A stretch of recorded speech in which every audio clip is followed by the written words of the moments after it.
Vamos a morir de hambre. Es la frase que yo en lo personal escuché repetitivamente en el año 2020. Este año ha sido un año de muchos cambios. Hemos experimentado muchas alteraciones y ha sido el punto de inflexión en la historia, no solamente de nuestro país, sino refiriéndonos a la historia en forma mundial. ¿Por qué vamos a morir de hambre? Fue una frase que hizo eco en todos los hogares, principalmente aquí en una ciudad fronteriza en Ciudad del Este, frontera con Foz de Iguazú. Porque en aquella ocasión tuvimos el cierre del Puente de la Amistad, que es un brazo que hace mucha dinámica económica en esta parte del país y por lo tanto también tiene una gran repercusión en el resto del territorio. Y este podcast justamente nace de la pregunta de una joven como vos que quiere dedicarse al emprendedurismo. Quiere crear una empresa, quiere trabajar por su cuenta y su pregunta fue la siguiente. ¿Cómo afecta qué pasaría si por una cuestión bélica o una cuestión simplemente política se cierra el puente de la amistad? ¿Cómo afectaría tu bolsillo? ¿Cómo afectaría mi bolsillo? ¿Estoy yo preparado para responder esa pregunta? Sinceramente les digo no. Pero la persona que sí está preparada nos acompaña hoy y es un amigo mío y en este momento cedo esas interrogantes a toda su capacidad intelectual. Federico, bienvenido seas Hablando Contigo. Muchas gracias, muy buenos días, profe. En primer lugar, déjame darle las gracias a Dios de poder estar acá, de poder estar presente, de estar en este lugar y compartir contigo este espacio que realmente en estos últimos momentos se ha vuelto bastante popular, ha crecido mucho y por eso mis felicitaciones por todo este esfuerzo, porque es un esfuerzo realizar este tipo de programas y de acciones. La verdad también te doy gracias por estar, por aceptar nuestra invitación en nombre de todo el equipo Hablando Contigo, porque es un equipo humano excelente. Me encuentro muy bien trabajando con este equipo y bueno, nosotros preocupados por muchas cuestiones que pasa por la cabeza de los jóvenes. Bien sabes vos que la economía ha cambiado, se hace dinero de otra manera hoy en día y bueno, pues la economía es el oxígeno de nosotros. Obviamente los jóvenes, ustedes chicos, ustedes chicas, están preocupados de qué ocurriría en el hipotético caso de que este brazo que nos une con nuestros hermanos, nuestros queridos hermanos brasileños, se vea truncado en algún momento dado. ¿Cómo afectaría a una persona común y corriente que está emprendiendo o que desea emprender esa interacción o la frenada o la pausa de esa interacción económica que tenemos con nuestros hermanos brasileños? Sí, bueno, creo que esa pregunta está respondida con lo que vos mencionaste en el inicio. Cuando sucede la pandemia del 2020, en general las ciudades fronterizas y en particular aquellas que eran fronterizas con el Brasil sufrieron mucho. Entre ellas la principal en mi consideración personal es Ciudad del Este y la segunda es Saltos del Guairá. Entonces, ¿cuál es la gran problemática que se observó ya en ese momento y que sin embargo no estamos observando cambios circunstanciales internos para poder paliar si es que existiese alguna situación similar en el futuro? Entonces, lo que se observó fue Paraguay y en particular las ciudades fronterizas del Paraguay con el Brasil y con la Argentina en el caso de Encarnación, pero no vamos a hablar de Encarnación ahora, es una dependencia económica al comercio transfronterizo. Eso quiere decir que internamente, localmente, se sigue dependiendo fuertemente del comercio y de que los brasileros crucen el puente para poder generar el circulante del dinero. Ahora bien, eso depender de específicamente de un solo tipo de comercio es malo. O sea, por eso te decía. Ya se observaron cuáles fueron las consecuencias en el año 2020 y fueron catastróficas. Es más, creo que en Ciudad del Este fue el único lugar en donde las manifestaciones llegaron a escalar en tal medida que habían cerrado el puente. Hubieron manifestaciones Quemamos algunos sí. camiones. Pero lo cual está bien, porque si vamos a hablar de la desobediencia civil, que eso lo podemos hablar en otro episodio, pero si vamos a hablar de eso, es básicamente rebelarse contra leyes que son autoritarias, impuestas por el Estado al individuo, y el individuo no puede hacer absolutamente nada. Ahora bien, volviendo al tema, entonces, ¿qué es lo que se podría hacer? Porque las problemáticas, muchos llaman que esas problemáticas se pueden considerar como un cisne negro, haciendo alusión al libro de Taleb. Sin embargo, todas las problemáticas son rinocerontes grises. ¿Por qué rinocerontes grises? Porque se sabe cuáles son las problemáticas. Todos los años, en el famoso World Economic Forum, se dicen cuáles son las 10 principales o los 10 principales problemas que podrían acontecer y que podrían afectar a la economía mundial. Cuando fue en el año 2019, para el año 2020, uno de los principales era pandemia. O sea, todos los líderes mundiales sabían de que podía haber una pandemia, que esa pandemia podía ocasionar un colapso de la economía. ¿Y por qué un rinoceronte negro? Porque es una verdad, pero no se toman acciones a tiempo para poder paliar esa problemática. Entonces dijeron que era un cisne negro, que fue una problemática que salió y surgió de la misma nada. Entonces los gobiernos tuvieron que improvisar para tratar de solucionar. Entonces estamos ante una dialéctica acá. O es o no es, se sabe o no se sabe, están haciendo o no están haciendo. Y la realidad y lo que nos demuestra la evidencia empírica es que no, ¿verdad? No hay acción contundente para poder prevenir qué es lo que se puede realizar. Y en ese sentido, por ejemplo, es que a partir del año 2020 nosotros vemos, en particular los que nos dedicamos al mundo del análisis y el análisis del ámbito de las relaciones internacionales, de la geopolítica, del sistema internacional, de la sociedad, etc. Vemos que a partir del año 2020 es que empieza a recobrar una cierta relevancia lo que sucede en el ámbito internacional. Y porque si nosotros hacemos una cronología pequeña, 2020-2024, 2020 pandemia, 2020 recesión económica, 2022 empezamos a recuperarnos, marzo 2022 conflicto entre Rusia y Ucrania, nuevamente los precios, nuevamente la inflación vuelve a subir, todos los precios, y a nosotros en particular como país productor agrícola nos afectó demasiado. ¿Por qué? Porque hubo un incremento de los precios, por ejemplo, de los fertilizantes, de los granos. ¿Y por qué eso? Porque a raíz de que existe una incertidumbre de cuáles van a ser las acciones, de cuál va a ser el desenlace de ese acontecimiento, es que se genera miedo y temor en el mercado, por ende uno trata de asegurar lo máximo posible, lo cual genera un aumento artificial del precio del producto. Y si nosotros vamos con los fertilizantes, a nosotros nos afectaba demasiado porque es un producto esencial al fin y al cabo para la producción. Prácticamente un efecto mariposa. Exactamente. Entonces, 2022 tuvimos eso, que continúa hasta el día de hoy. 2023 empezamos a tener los conflictos con Israel y Palestina nuevamente. El estrecho de Hormuz. El estrecho de Hormuz. O sea, existen una infinidad de problemas que podrían suceder, y por eso tampoco se puede hacer futurología. Lo que se puede hacer es prevenir en base a la evidencia, en base a los datos que uno tiene hoy en el presente. Se puede prevenir.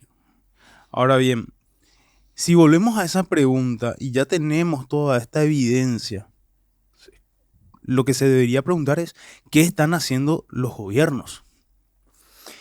Y acá, en particular, hay que diferenciar entre lo que es el gobierno nacional y lo que son los gobiernos locales. Y eso es muy importante, porque lastimosamente nosotros vivimos en un estado que es unitario, dice ser descentralizado, pero no lo es. Eso es muy entre comillas ya. Por eso. No lo es. Pero dentro de todos los gobiernos locales, llámense municipalidades, gobernaciones, tienen un cierto grado de autonomía. Y la pregunta hay que hacerles a ellos. ¿Qué están haciendo ustedes en base a esto que ya sucedió? ¿Cuál es el plan de acción que ustedes empezaron a implementar desde esta situación para que no vuelva a suceder algo similar? O por lo menos paliar la situación. Lo que pasa es que paliar es muy complicado si nos ponemos a analizar lo que sucedió en la pandemia. Básicamente Paraguay lo que hace es ayornarse a las medidas tomadas a nivel internacional. O sea, no tiene una planificación, una estrategia propia. No, o sea, nosotros como país carecemos de políticas de Estado. Y eso termina pasándonos la cuenta a los momentos de no saber cómo solucionar las problemáticas. Entonces yo siempre digo, el Paraguay no tiene una política exterior activa, sino que tiene una política exterior reactiva. Y vemos lo mismo. Voy a poner de vuelta el ejemplo del 2020. Paraguay, al fin y al cabo, lo único que termina realizando es tomar las mismas acciones y decisiones que se tomaron a nivel internacional. En ningún momento se propuso alguna medida distinta.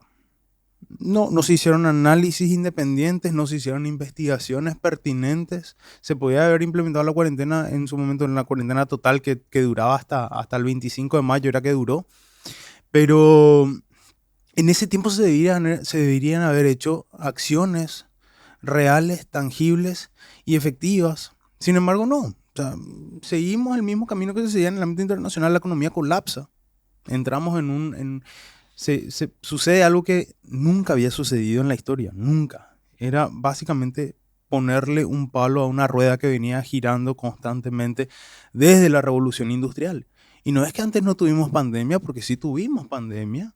1918, la gripe española, tuvimos la problemática de la influenza, en el año 2019 nada más. Habían grandes casos de influencia, un alto índice de contagiados. Y no se cerraron los aeropuertos, no se paró el comercio. En el 1918 tampoco. Es más, estábamos en pleno conflicto mundial. Entonces acá la pregunta que deberíamos hacernos es, ¿cuál es el plan de acción que tienen los gobiernos locales? Porque si nosotros vamos a estar pidiendo, nosotros por ejemplo desde el Instituto Fernando de la Mora, que es la organización la cual yo fundo en el año 2018, y en la cual estoy como director ejecutivo, y todo el equipo tenemos una misma sintonía en cuanto a la descentralización. Es por eso que nosotros hacemos actividades y llevamos acciones fuera de Asunción y fuera de la capital. Porque si yo voy a estar hablando de descentralización, yo tengo que tomar acciones en base a la descentralización. Y si yo, por ejemplo, viviera acá en el este del país y voy a abogar por esa descentralización, yo le voy a pedir que mi gobierno municipal o mi gobierno departamental me rinda cuentas de qué es lo que se está haciendo. O por lo menos también debo estar capacitado para estimular al gobierno y el gobierno obviamente tenga una planificación. Porque también la gente, las personas, por eso la pregunta de esta alumna a mí me llenó de incertidumbre. ¿Por qué? Porque analizando toda la cuestión geopolítica, social, económica, básicamente nosotros hoy en día estamos llevando este oxígeno que es el comercio, todo lo que es el comercio y otras cosas también al azar.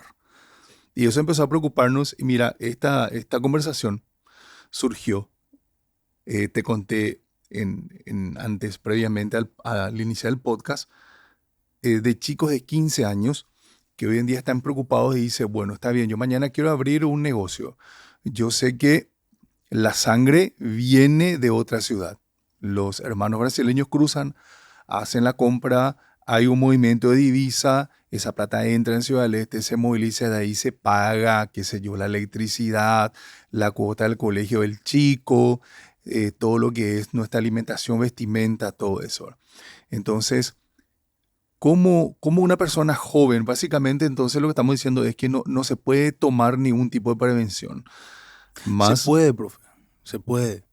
Se puede prever, pero para eso yo voy a decirles algo que probablemente vos ya le habrás dicho un montón de veces a tus alumnos. Yo ya le he dicho a un montón de personas, incluso cuando era docente universitario, es que nosotros no vamos a poder llevar a cabo, no vamos a poder emplear acciones si es que no tenemos la formación adecuada para poder entender el contexto y las situaciones que van sucediendo.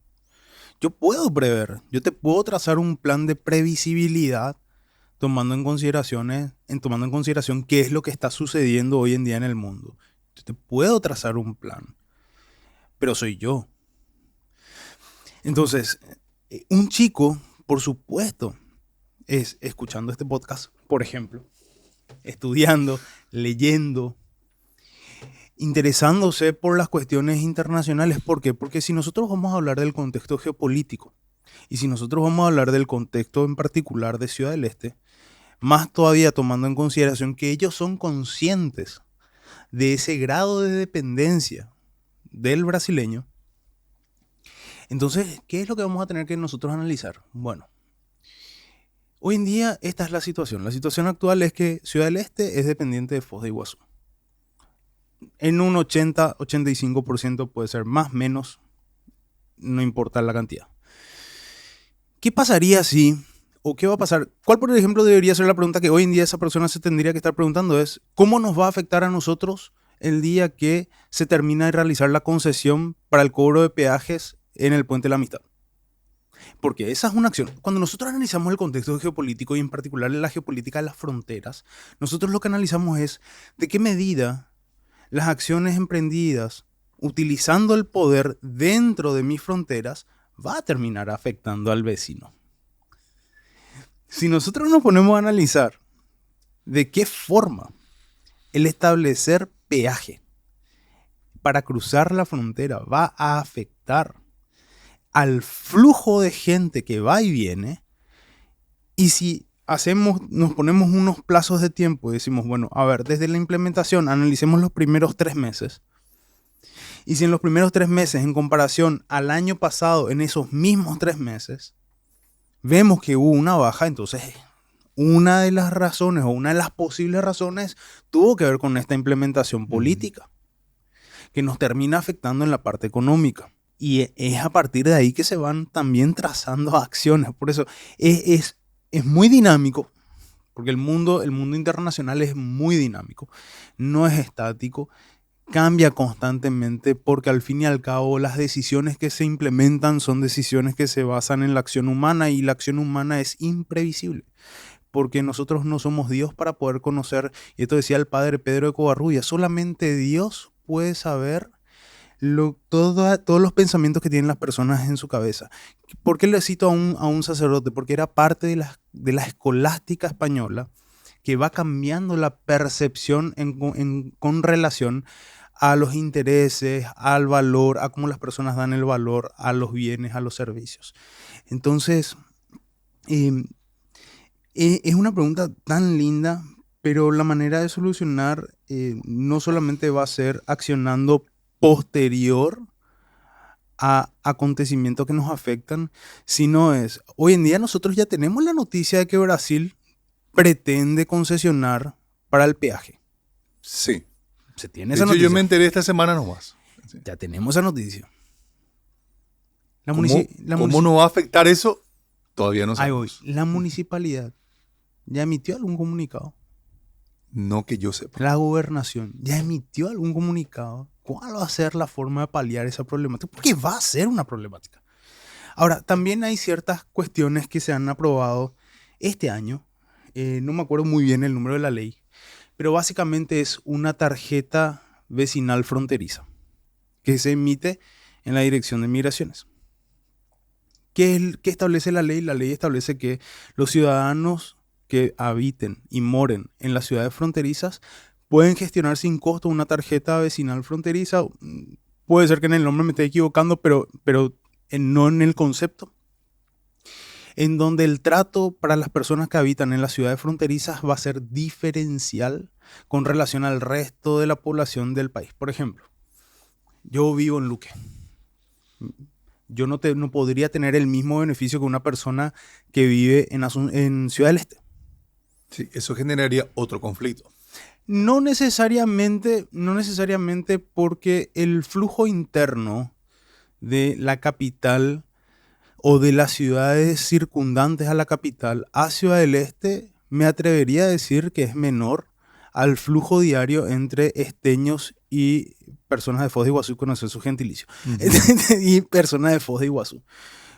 Creo yo que el flujo diario es muchísimo mayor, por ende, no sé si va a generar algún tipo de resentimiento, no tendría por qué, porque ahí eso es lo lindo de pensar de forma descentralizada. Mis problemas en el área central y los problemas en la capital no son los problemas del este ni de las ciudades fronterizas. Tenemos realidades sociales distintas, tenemos problemáticas diferentes, por ende las acciones que se emprendan tienen que ser diferentes. Pero ahora, si no hay proactividad del gobierno municipal, que es el que está en constante contacto con la realidad social del lugar en donde se habita, lastimosamente van a estar atados a una decisión de un gobierno nacional que no entiende cuál es la realidad social de esta zona del país. O sea, si no hay proactividad, básicamente lo que estamos diciendo entonces es que, remito de vuelta la pregunta de esta persona joven, la constante instrucción. Sí. Hay que manejar información. Hay que manejar información. Hay que manejar no solamente información, sino que hay que estar constantemente atentos a, en especial cuando si yo viviera en esta zona del país, tendría que estar constantemente en alerta a cuáles son las decisiones que va a tomar el vecino país. Porque esas decisiones son las que al fin y al cabo me van a terminar afectando a mí. No tanto las decisiones que se tomen en el ámbito nacional. Porque al fin y al cabo dependo de ellos. En menor o mayor medida dependo de ellos. Entonces yo tengo que estar atento a cuáles son las medidas. ¿Por qué? Porque esta misma concesión de los peajes en el Puente de la Amistad va a ser concesionada para el puente, que no sé el nombre, que está en Presidente Franco. Paraguay, no recuerdo tampoco el nombre, pero... El que está ahí en el hito de Tres Fronteras de Presidente Franco y esa que zona de Foz de Iguazú. Ya está construido el puente y Sí. creo que las obras secundarias ya también están casi listas. Exactamente. Y también se prevé la concesión del cobro de peaje. Entonces, eso es lo que nosotros tendríamos que estar analizando. O bueno, yo ya tengo esta situación. ¿Cuáles son las alternativas que se me presentan para poder solucionar? Voy a ir testando. Acá hay una cuestión de ensayo y error. Tampoco es que tenemos la bola mágica para decir esta es la solución y esto es lo que va a suceder. Nosotros tenemos que ir evaluando cuáles son las posibles consecuencias, porque tampoco vamos a tener todas las consecuencias. ¿Cuáles van a ser las posibles consecuencias de las determinadas acciones o del abanico de posibles acciones que nosotros podamos emprender? Entonces, obvio, ahí nosotros tenemos el problema de que no podemos tener a ciencia cierta todo el conocimiento de todas las posibles variables de acciones que podamos emprender. Porque somos limitados, somos humanos, por ende, hasta donde nos da la capacidad, vamos a poder elaborar diferentes alternativas. En base a esas alternativas, tenemos que elaborar cuáles son las posibles consecuencias, positivas y negativas. Positivas y negativas. Y ahí ya es al azar, porque esa es mi expectativa de lo que va a suceder con relación a este accionar. Sin embargo, hasta que no esté probado en el campo, no voy a saber si es que realmente mi expectativa termina cumpliéndose o si esas consecuencias positivas y negativas terminan cumpliéndose como yo dije. Entonces es una situación realmente interesante de verla, analizarla, de estudiarla, porque también hay que estudiar otra cuestión. Como usted mencionó, profe, el mundo y la economía se transforma constantemente. Constantemente. Y si nosotros ya sabemos que pueden existir problemáticas relacionadas a un comercio de bienes tangibles, tendríamos que analizar el otro mundo, que es el mundo de los intangibles. Que hoy en día está en auge también. Estamos hablando del comercio digital, que es otro tema muy importante también. Claro, y en donde, gracias a Dios, no existen muchas regulaciones. ¿Y por qué digo gracias? Porque Milton Friedman decía, si el Estado tuviera que hacerse cargo del desierto del Sahara, en 5 años el desierto estaría con escasez de arena. ¿Y cuál es la otra problemática? Que las leyes se van elaborando a un tiempo que no se correlaciona con el avance, con el tiempo en el que avanzan las tecnologías. Es decir, nosotros hoy vamos a sacar pongo un ejemplo, nosotros hoy vamos a sacar una ley del uso de las inteligencias artificiales. Sí. Mañana ya es obsoleta ya, ¿no? Exactamente. A esa velocidad. Exactamente. Es más, si nosotros nos vamos al ámbito de gestión, nosotros tenemos en consideración que anteriormente se hacían planes estratégicos que duraban 15 años. Hoy en día depende del rubro, pero es máximo son 5 años. Y en el ámbito de la tecnología, máximo, y estirándolo mucho, son 2 años. Es decir, cada 2 años yo tengo que cambiar mi planificación estratégica porque el avance es muy rápido. Entonces hay que estar constantemente a la vanguardia. Entonces, si yo ya sé que puedo tener una problemática emprendiendo de forma tangible física, también tendría que analizar de qué forma yo podría emprender en lo intangible digital. ¿Por qué? Porque ahí sí que no importa tanto el contexto de conflicto, de pandemia, de Sí, absolutamente nada. cruzar el puente. Ahí estamos como casi exentos. Excepción sí en el lugar donde nosotros estamos comerciando de alguna forma, entra en etapa de conflicto. Porque ahí sí las redes y demás como que caen. Porque hay ataques constantes. Eso fue algo que había sucedido en Ucrania, por ejemplo. Entonces nosotros, por eso yo le decía, hay que estar analizando constantemente y diariamente qué es lo que pasa en el mundo. ¿Qué es lo que está pasando en el mundo? Y en particular, ¿qué están decidiendo acá al lado?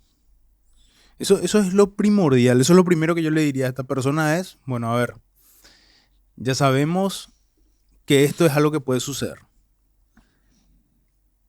¿Cuál podría ser tu plan de acción en cuanto, supongamos que ya tenés tu emprendimiento, bueno, ¿qué harías? Vos ya sabes que 6 meses antes de su implementación, vos ya sabes que esto va a pasar. Se me pasa por la cabeza, perdón, darle así una charla a los profesores. Ahora, ¿por qué estoy diciendo eso? Porque somos las personas más cercanas a los chicos y los chicos manejan, es decir, ellos están scrolleando todo el tiempo y todo el tiempo están manejando información y saben un poco de todo, pero no saben filtrar esa información. Es decir, Sí. todavía no tienen esa capacidad. Entonces ellos preguntan a los profesores, bueno, hablaste específicamente del negocio digital, ¿por qué no pensar en un emprendimiento digital? ¿Por qué pensar solamente en un emprendimiento físico, donde tengo que trasladar mercaderías de Foz a Ciudad del Este, viceversa, u otras ciudades fronterizas? Entonces, esa es una respuesta que hoy aprendí contigo, que le puedo dar en un futuro a los chicos. Hacerles pensar que sí puede haber un comercio que no es tangible, que se llama comercio digital. Obviamente hay que estudiarlo, analizarlo, ¿verdad? Porque así como dijiste, hay un cambio, ese tiempo, ese cambio se da a nivel exponencial. Yo creo que la curva está subiendo muchísimo. ¿Por qué? Porque incluso los videos, los tipos de videos que se usan van cambiando constantemente. O sea, el tipo de video que hoy se usa en marketing mañana ya es obsoleto, que tenés que ponerle subtítulos así, que tenés que hacer así, tenés que duplicar acá, acá tiene que brillar, acá. O sea, es toda una dinámica. eh, Esa dinámica, los chicos de hecho tienen que saber, tienen que acostumbrarse a esa dinámica. Sí, Porque totalmente. muchas veces cuando ellos realizan esas preguntas, los profes quedamos así, Dios mío, ¿qué le respondo? ¿Qué le respondo si yo no tengo esa información? Si yo no conozco la interacción fronteriza, si yo no conozco de negocios digitales, si yo no conozco de monedas digitales como el Bitcoin, por ejemplo, ¿verdad? De hecho, ese es un tema, Y tengo una persona que te puede venir a explicar, pero por favor, de Federico, forma el Bitcoin. maravillosa.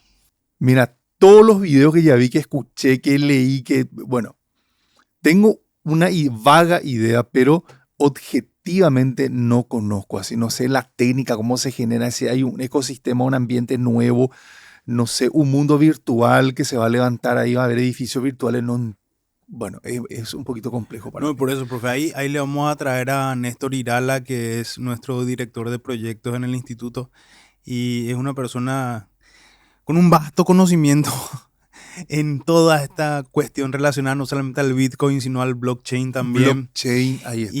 y todo su entramado. Ujú. Había una cosa, y volviendo un poquito a lo que estábamos hablando anteriormente, hay otra cosa que un futuro emprendedor puede hacer, que me olvidé de mencionar. Eso es importante. Así que, chicos, atentos a esto. Sí, yo ya sé, vamos a volver a poner el ejemplo del cobro de peajes. Porque el cobro de peajes no va a suponer solamente una problemática para el local. Es decir, no va a suponer una problemática solamente para el paraguayo, sino que va a suponer de alguna u otra forma una problemática para el brasileño. Porque no es una cuestión que decide el individuo que viene acá, es una decisión que toma de vuelta un gobierno, sin analizar las repercusiones que van a tener esas decisiones en el día a día de estas personas que viven acá. Y recordemos que Brasil es un país gigantesco.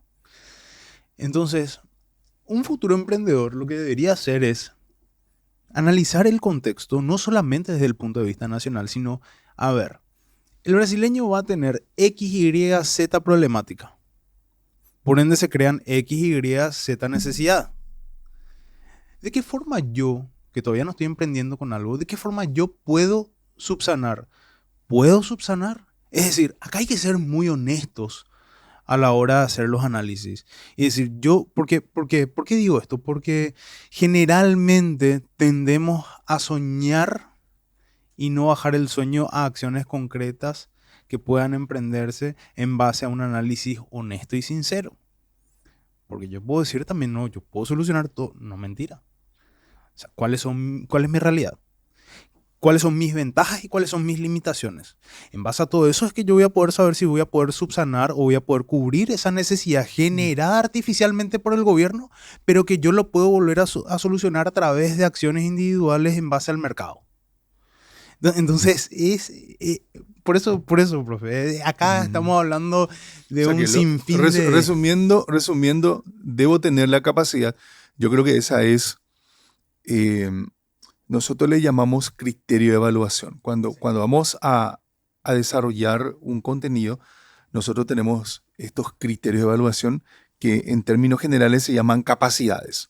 Bueno, realmente muy pocas veces, para no decir esa visualización de esas capacidades, o sea, nunca encontré una capacidad que hable, por ejemplo, de estudiar un problema real que surge diariamente y buscarle soluciones a esos problemas reales, que es lo que todo emprendedor debería de hacer. Por eso yo encontré luces en toda tu explicación, porque yo voy a ir a transmitirle eso a los chicos. Yo sé que los chicos están hiper interesados. ¿Qué voy a hacer con mi futuro? Bueno, yo estoy acá en el colegio y mira que muchos chicos, esto va a generar conflicto lo que voy a decir, pero muchos chicos ya encuentran obsoleto la educación tradicional hoy en día. Muchos chicos dicen, bueno, ¿por qué no estamos haciendo algo por el mundo digital? ¿Por qué ya no nos están enseñando, por ejemplo, a crear una plataforma? ¿Por qué no nos están enseñando a hacer videos? Porque, ¿me entendés lo que te estoy diciendo? Sí, Entonces, en algún momento dado, este sistema educativo también va a colapsar. Es que, profe, todo lo que proviene del Estado tiende a colapsar. ¿Por qué? Porque el Estado es básicamente como un elefante gigantesco que tarda en moverse. Mientras tanto, los cambios y evoluciones que se generan a nivel microsocial y societal a nivel nacional e internacional son muy dinámicos y son muy rápidos. Por eso yo había puesto el ejemplo de las leyes. Las leyes generalmente son obsoletas cuando tratan de leyes que atañen al mundo de las innovaciones. Ya sea inteligencia artificial, ya sea blockchain, lo que sea, ya cuando sale la ley, ya quedó obsoleta la ley. Ya quedó obsoleta la ley. Entonces acá nosotros tenemos que analizar es que la educación nacional, y yo siempre digo esto y voy a seguir reafirmando lo que voy a decir ahora, que capaz también va a generar conflicto, pero es que no existen grandes diferencias a pesar del nombre entre la educación privada y la educación pública. ¿Por qué? Porque la educación privada tiene que ceñirse en un 80% a la malla curricular establecida por el Ministerio de Educación. Y tiene un 20% de libertad para poder ofrecerte algo distinto y algo que le diferencie al resto de los colegios privados. Claro, los llamados ejes transversales. Exactamente. Entonces, acá ni siquiera, vamos a algo mucho más simple. Ni siquiera vamos a hablar de programación, no vamos a hablar de inteligencia artificial, no vamos a hablar de nada de eso. Pero no tenemos educación financiera. Y la población que está principalmente endeudada es la población docente. Y no tenemos educación financiera. Quedé sonrojado con eso. Pero no tenemos educación financiera. O sea, nuestro sistema educativo es obsoleto. Por supuesto que sí. Nosotros hoy en día tenemos crisis en diferentes puntos porque tenemos una formación basada en el siglo XIX y una educación bismarquiana, que básicamente era crear obreros para las industrias, gente que sepa obedecer, que no sepa cuestionar. A mí me ha tocado, y creo que también te habrá tocado, profe. Yo enseñaba, no en el colegio, enseñaba en la universidad. Y la gran problemática que veía era que los alumnos no querían hablar y no querían opinar. Entonces a mí me tocaba al inicio de cada semestre dar una breve introducción a las clases y decirles: acá ustedes pueden opinar y ser libres de opinar en base a sus propios pensamientos. Ahora yo lo único que les voy a pedir es que cada opinión esté fundamentada y cimentada en datos. No es porque yo pienso así, no es porque a mí no me gusta, no es porque yo no quiero o porque así a mí me gusta. Dejar de lado las emociones. Totalmente, ser racionales. Al comienzo obviamente no es que te creen. ¿Por qué? Porque yo también les decía, no porque ustedes opinen distinto que yo o que ustedes piensen de alguna forma diferente, yo les voy a marcar, porque esa es la otra problemática. Yo les puedo decir eso. El resto de los docentes no. Entonces, conmigo empiezan a dar su opinión, van y quieren hacer lo mismo en otra clase y terminan siendo marcados por ese docente. Por el simple hecho de haber dicho, no me parece lo que vos me estás diciendo. Tengo otros datos. Exacto. Entonces, ¿qué pasa ahí? Nosotros estamos atacando algo que repercute hoy en día en el tema que estamos tocando. No tenemos capacidad de análisis, pero no tenemos capacidad de análisis porque no tenemos capacidad de pensamiento crítico. Entonces, si no tenemos la capacidad de pensar y de ser críticos, nosotros somos al fin y al cabo como ovejas que seguimos a un pastor. Y lastimosamente un pastor que está disfrazado. Realmente es un lobo.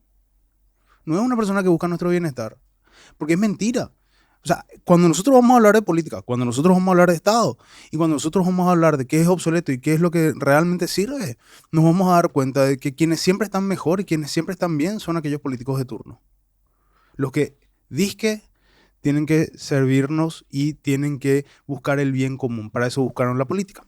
Entonces, por eso es que es muy relevante hacer este tipo de análisis y es muy relevante hacer este tipo de actividades, porque al fin y al cabo hay que demostrar que existe otra realidad. Asunción no es el ombligo de Paraguay. Y las realidades de la frontera son realidades completamente diferentes. Son realidades completamente distintas. Y las problemáticas que se generan acá no se generan allá. Y viceversa. Yo tiendo a ser repetitivo por una cuestión de que realmente es importante resaltar ese punto. Porque si nosotros vamos a querer tomar decisiones desde el Congreso Nacional, y ahí también hay otra cuestión que yo había dicho la semana pasada y lo voy a repetir acá. ¿Qué están haciendo los representantes de Alto Paraná por Alto Paraná y por Ciudad del Este en particular? Tienen 8 representantes en Asunción. ¿Están haciendo algo por la ciudadanía que supuestamente le eligió? ¿O simplemente se están llenando los bolsillos? Ese es otro cuestionamiento que hay que hacerse. Porque si al fin y al cabo las decisiones no las podemos tomar nosotros de forma directa, porque en teoría tenemos a un ente superior que es el Estado, que en nuestro caso es una democracia representativa. Por ende tenemos a nuestros representantes. Los representantes de nuestros problemas están allá para solucionar esos problemas. ¿Qué están haciendo? ¿Qué están haciendo? Ríndanme cuenta. ¿No me rendís cuenta? Perfecto. Y no hay que ser sumisos. ¿No me rendís cuenta? Perfecto. Tenemos elecciones otra vez en el 2028. Hasta el 2028, claro, date tu fiesta. Hacé todo lo que quieras, pero ahí, y ahí está la cuestión. Te cortamos el pan. Pero la cuestión es que hay que ser bastante conscientes de que si no nos están dejando actuar libremente, entonces tenemos que exigirle que los que nos están representando en nombre nuestro nos rindan cuenta de qué es lo que están llevando a cabo, de qué es lo que están implementando, o simplemente se están quejando del gobierno de turno. Hay que llevar esos aspectos críticos. Yo creo y soy fiel creyente en eso, de que esos aspectos críticos ya lo hay que llevar en los colegios. Sí, en la escuela. Sí. En la universidad, vos, cierto, te perfilás a una carrera en específica, pero ya tenés que tener esa habilidad de poder argumentar, de poder manejar datos, de poder hablar con las otras personas, porque creo que nosotros tenemos una cuestión, yo lo llamo infracultural, porque está medio oculta, Ujú. donde la gente dice, no, yo no quiero opinar porque no quiero crear problemas y no quiero ser el disenso de esta situación. Entonces, no quiero crear problemas, mejor no opino nomás, porque sabe que yo, César Jiménez, no voy a opinar porque Federico se va a enojar. Ahora, ¿por qué tenemos que enojarnos porque la otra persona piensa diferente a nosotros? Sí. Bueno, y ahí tenemos, incluso podría yo decirte, profe, tenemos una cuestión antropológica con paraguayos. Eh, y vamos allá en 1811. Lejos. Y me emociona bastante hablar de esto porque, bueno, esa es justamente la razón del por qué el nombre de la organización nuestra, que es Fernando La Mora, ¿verdad? Cuando nosotros nos ponemos a analizar que el disenso está automáticamente correlacionado, por lo menos en la psique nacional, está correlacionado con problemáticas, con peleas, con discusiones, está mal. Pero esto ya lo venimos viendo. ¿Por qué yo desde 1813 aproximadamente? Porque el principal contendiente intelectual del doctor José Gaspar Rodríguez de Francia era el doctor Fernando Lamora, miembro de la élite rural paraguaya. Y cuando él ve eso, en vez de hacer una contraposición de ideas, era mucho más fácil perseguirlo, encarcelarlo, que muera engrillado de inanición Borrarlo. directamente. Es más, Fernando Lamora es el prócer menos recordado, borrado de la faz de la tierra. Básicamente. Es hacer a un humano inhumano. No existió. Entonces, es muy interesante, pero también tenemos que analizar las crianzas. Y yo voy a poner en contexto mi propia crianza. Era, no me puedes discutir o no puedes pensar distinto porque sos mal educado. Y eso se lleva al colegio. Y eso se lleva a la universidad. O sea, acá hay que cambiar toda la estructura. No es cambiar solamente lo que nos dicen en el colegio, porque en el colegio a mí me pueden decir, no, vos podés opinar. Me voy a mi casa. Mi mamá me dice, X iría, no, pero mamá, y hablándole de respeto, no, pero ¿cómo me vas a contradecir? Sos un maleducado. Y en realidad no estás contradiciendo nada. En No, realidad estás dando una opinión, no le falta el respeto a nadie. totalmente. Esa es la característica de los chicos con quienes actualmente estoy trabajando, porque siempre me piden, profe, perdón, cuando preguntan algo, ¿verdad? Qué sé yo, la fórmula de pendiente, por ejemplo, profe, ¿qué es eso, verdad? Y después me dice, profe, perdón, pues me parece que ya pregunté. No, espera un rato. ¿Por qué me estás pidiendo perdón si vos no me faltaste respeto, vos no me tiraste nada, no me heriste? ¿Cuál es el problema? Vos me hiciste una pregunta y tu pregunta es legal. Entonces, vamos a explicarte qué es una pendiente, qué significa eso en matemáticas y para qué sirve. O sea, que vamos cambiando un poco esa mentalidad de que, bueno, vos decís algo diferente, me haces una pregunta y es automáticamente una falta de respeto. Eso es totalmente falso.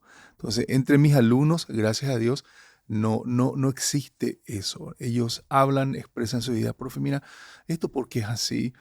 ¿Y será que va a servir esto? Profe, yo tengo otra idea cómo resolver, por ejemplo, ¿verdad? Y ese feedback genera una confianza, sí, sin pasar obviamente la barrera del respeto, pero genera esa confianza. Yo creo que ese feedback sincero y darles, yo siempre converso con mis colegas y le digo, tranquilo na, le digo, na, en guaraní una vez se le Sí. habla, le digo, ani bella pura, le digo, ¿verdad? Si el chico te pregunta algo, si la chica te pregunta algo, no es que te está faltando el respeto, es que quiere saber. Y tenemos que ceder a eso como profesores, ¿verdad?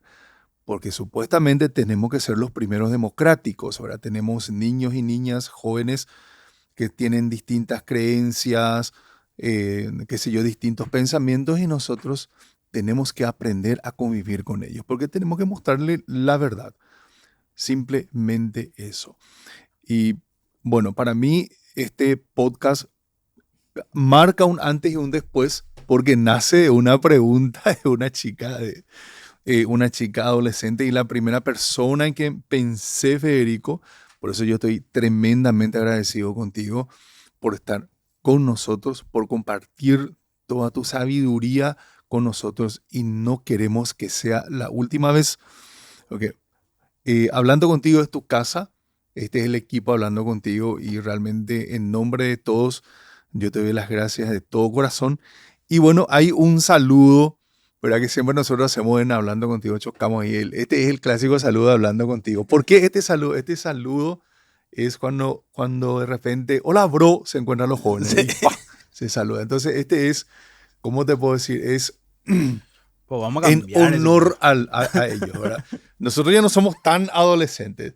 Tampoco, como dijo la señora Teresa, tenemos 80 años, pero bueno, ahí estamos. Yo estoy por la mitad y un chiquis más. No, joven todavía, profe, joven todavía.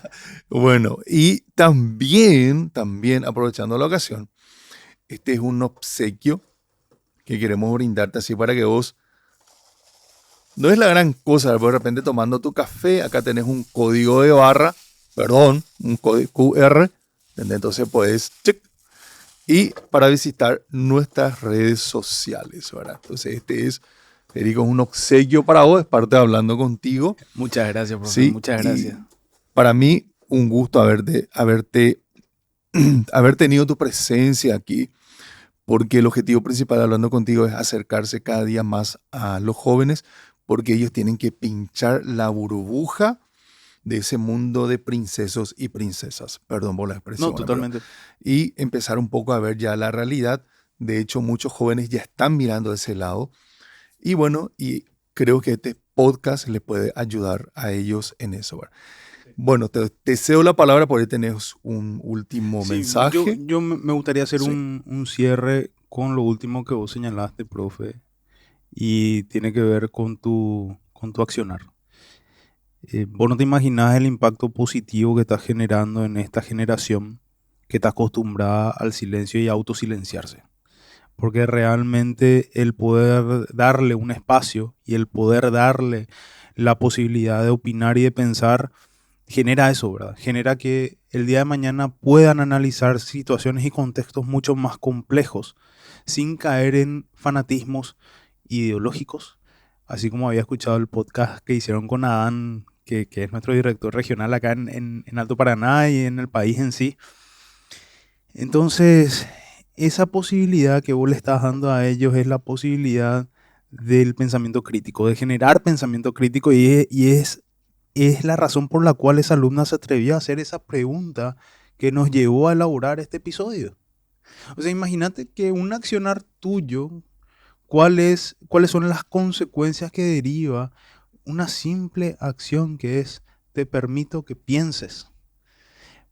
El día de mañana, al tema que nos llevó, que me trajo acá, le va a poder ayudar a esa persona. El haber generado ese pensamiento crítico le va a poder ayudar a seguir analizando contextos mucho más complejos, en donde existen muchas más variables y por ende va a tener que tener la capacidad necesaria como para poder saber cuáles son las acciones que puede llegar a implementar. Así que, profe, nada más decirte gracias, agradecerte en nombre también del Instituto Fernando La Mora, de Teresa, mi señora, y por tenernos acá, por hacer posible que nosotros hayamos venido, viajábamos toda la noche, ¿cierto? Y de estar acá contigo en tu programa. Así que muchas gracias.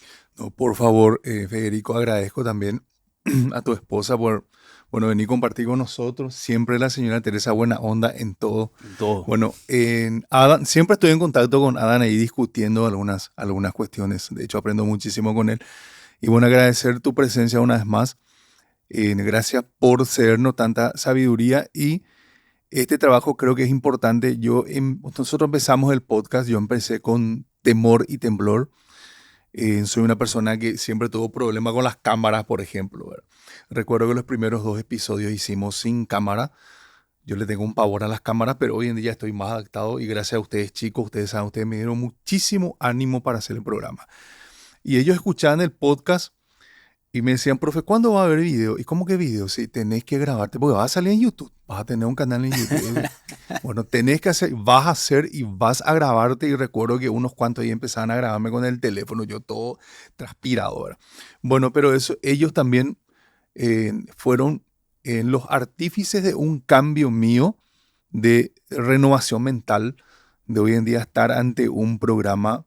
No soy un locutor profesional, pero ellos siempre me dan la fuerza. Profe, ¿sabes que escuché tu podcast? Purete está, ¿verdad? Ese es el lenguaje de ellos, ¿sí? Porque hay que usar el lenguaje de ellos. La vez pasada estuve un poquito enojado con el grupo y le dije, che, el único que va a pensar acá entonces y va a sobrevivir en un apocalipsis zombie soy yo. Y ellos ya se conectaron, ¿entendés? Y un chico me pregunta, profe, ¿vos jugaste ya Resident Evil? Y le digo, claro que sí. Y ahí ya se conectaron ellos con el lenguaje que tiene, ¿verdad? Entonces, gracias una vez más a vos. Gran mensaje para los chicos, gran mensaje. Y realmente, bueno, chicos, nosotros tuvimos un invitado de honor. No olvides seguirnos en nuestras redes sociales. Estamos en TikTok, estamos en Instagram, ¿sí?